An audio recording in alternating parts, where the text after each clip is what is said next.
अस्सलाम वालेकुम नाजरीन, मैं हूं आपका होस्ट चौधरी आज़म और आप देख रहे हैं एग्री किसान पाकिस्तान। दोस्तों, उम्मीद करता हूं अल्लाह पाक के फजल करम से ठीक ठाक होंगे। अल्लाह पाक मेरे तमाम बहन भाइयों को हमेशा शाद और आबाद रखे। दोस्तों, जैसा कि आपको मालूम है कि काफ़ी दिनों से ठंड है और मैं आपसे कोई वीडियो शेयर नहीं कर पा रहा, तो आज मैं अपने एक भाई के घर गया था, अपने कज़न के घर। वो अपना कबूतरों के शौकीन हैं और काफ़ी कास्टली इनके पास कबूतर हैं, तो वहाँ पर मैंने देखा तो मुझे अच्छा लगा कि मैं आप भाइयों से भी शेयर करूँ।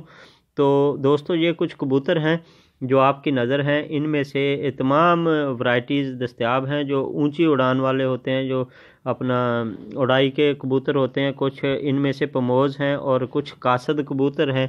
अगर आप दोस्तों को इनके मतलब कोई मालूमात हो तो मुझसे शेयर ज़रूर कीजिएगा, क्योंकि मैं इनके बारे में नहीं जानता। ये इनके केजेज़ हैं, यहाँ पे ये रहते हैं। ये इनके लिए जी बच्चे और अंडे देने के लिए ये इनके खुड्डे में जो बनाए हुए हैं, इनके घोंसले वगैरह आपकी नज़र हैं जी। और ये कबूतर सबसे कास्टली हैं। ये जो सफ़ेद नज़र आ रहे हैं, ये तकरीबन भाई बता रहे थे इनका तकरीबन जी 7 से 8 हज़ार रुपये में ये पर जो है जोड़ा मिल रहा है। और ये काफ़ी कास्टली हैं। इसमें आपको नज़र आ रहा है कि ये तकरीबन काफ़ी सारी नस्लों के कबूतर हैं।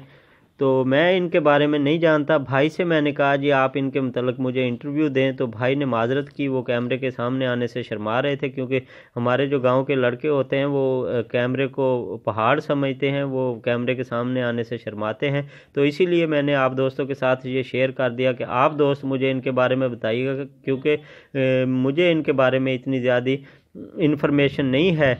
अगर मेरी ये वीडियोस आप दोस्तों को प्यारी लगती हैं, अच्छी लगती हैं, आपके लिए मैं पेवर देसी माहौल लेके आता हूं और आप दोस्तों तक अपना देहातों की डेली और नित नई सौगात जो है वो आपकी खिदमत में पेश करता हूं, तो इसे लाइक शेयर